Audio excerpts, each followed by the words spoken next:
ఆ MP seat వైసీపీకి ఎప్పుడు సవాలే. ఎప్పుడు ఎన్నికలు జరిగినా అక్కడ ఎదురీత తప్పడం లేదు. అటు పార్టీకి అటు రాష్ట్రానికి అత్యంత కీలకమైన చోట బలమైన లీడర్లు లేకపోవడంతో ఫ్యాన్ పార్టీ ట్రబుల్స్ ఫేస్ చేస్తోంది.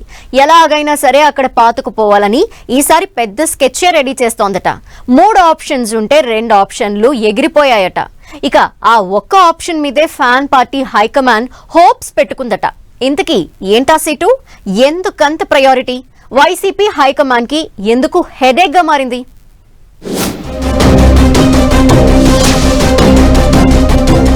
విశాఖ లోక్సభ సీటుపై వైసీపీలో ఎందుకంత డైలమా?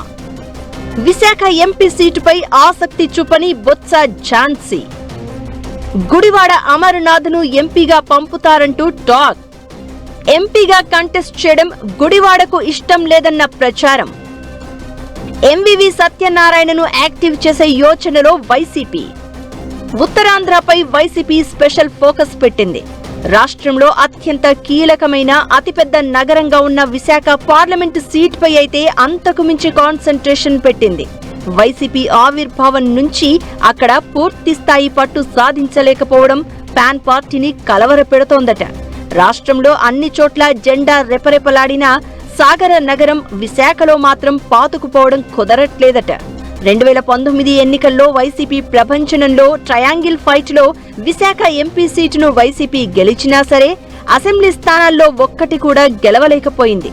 ఇటీవలి ఎన్నికల్లో కూటమి అభ్యర్థులు విశాఖలో స్టేట్ లెవెల్ రికార్డు స్థాయి మెజారిటీలు సాధించగా వైసీపీ అభ్యర్థులు కనీస పోటీని ఇవ్వలేక చేతులెత్తేశారు.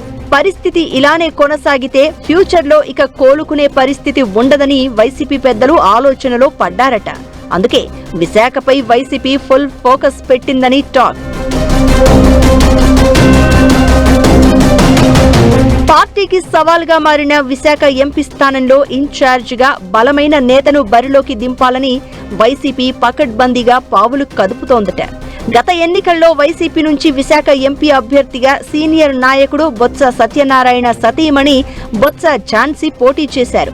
ఆర్థికంగా, సామాజికంగా, రాజకీయంగా బలమైన నాయకురాలిగా ఉన్న ఆమెను పార్టీ బరిలో నిలిపితే గౌరవప్రదమైన ఓట్లను కూడా సాధించలేకపోయారు. కనీసం 30% ఓట్లను కూడా సాధించలేక చతికిలపడ్డారు.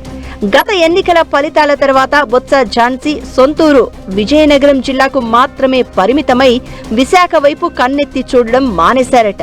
గత కొన్నాళ్లుగా విశాఖకు చెందిన అంశాలపై రాజకీయంగా రచ్చరచ్చ జరుగుతున్నా సరే ఆమె ఎక్కడా కనబడట్లేదు. పోనీ విజయనగరంలోనైనా సరే పార్టీ యాక్టివిటీలో ఆమె వాయిస్ ఎక్కడా వినిపించడం లేదు. అయితే బొత్స ఝాన్సీ ఇప్పుడు విశాఖ ఎంపీ స్థానంలో బాధ్యతలు చేపట్టడానికి సుముఖంగా లేరని తెలుస్తోంది. పార్టీ అధిష్టానం కూడా ఇదే అంశాన్ని గ్రహించిందట. దీంతో విశాఖ పార్లమెంట్ పరిధిలో పార్టీని బలోపేతం చేసేలా బలమైన నాయకుడి కోసం టార్చ్ ఆన్ చేసి సెర్చ్ చేస్తోందని టాక్. స్టీల్ సిటీ విశాఖలో పార్టీకి ఉక్కులాంటి నేత కోసం వైసీపీ పెద్దలు వెతుకులాట మొదలు పెట్టారట.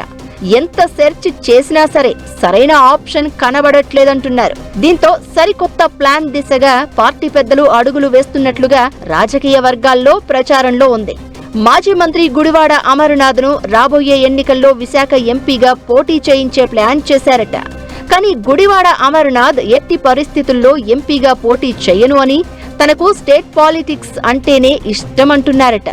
మళ్లీ ఎమ్మెల్యేగా గెలిచి క్యాబినెట్ లో అడుగు పెట్టాలనేది ఆయన కల అంటున్నారు.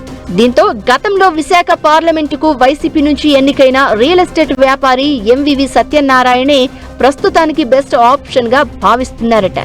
గత ఎన్నికల్లో విశాఖ ఈస్ట్ నుంచి అసెంబ్లీకి పోటీ చేసి ఓడిపోయిన ఆయన్ను తిరిగి రీయాక్టివేట్ చేయడం ద్వారా క్యాడర్కు మంచి సంకేతాలు పంపాలి అన్నది వైసీపీ ప్లాన్ అంటున్నారు. గత ఎన్నికల్లో ఓటమి తర్వాత ఎంవివి కూడా ఎక్కడా యాక్టివ్ గా కనిపించడం లేదు. పొలిటికల్ గా పూర్తిగా సైలెంట్ అయిపోయారు. తన వ్యాపార వ్యవహారాలను మాత్రమే చక్కబెట్టుకుంటున్నారు. వైసీపీకి అంటి ముట్టనట్లుగా ఉంటూ పార్టీని గాలికి వదిలేశారు. అయినా ఆయనపై అధిష్టానం ఎలాంటి చర్యలు తీసుకోవడం లేదు. పైగా పార్టీ అధినేత జగన్ తో జరిగే ప్రతి సమావేశానికి ఎంవివికి ఇప్పటికీ ఆహ్వానం పంపుతూనే ఉన్నారట. ఆయన పార్టీ కార్యక్రమాల్లో పాల్గొనకున్నా వైసీపీ పెద్దలు మాత్రం ఆయన్ను దూరం పెట్టినట్లు కనిపించడం లేదు. దీంతో ఇప్పుడు ఎంవివిని యాక్టివేట్ చేస్తే విశాఖ ఎంపీ సీటుతో పాటుగా ఈ పరిధిలోని అసెంబ్లీ స్థానాల్లోని క్యాడర్కు ఊపు వస్తుందని పార్టీ అగ్రనేతలు భావిస్తున్నారట.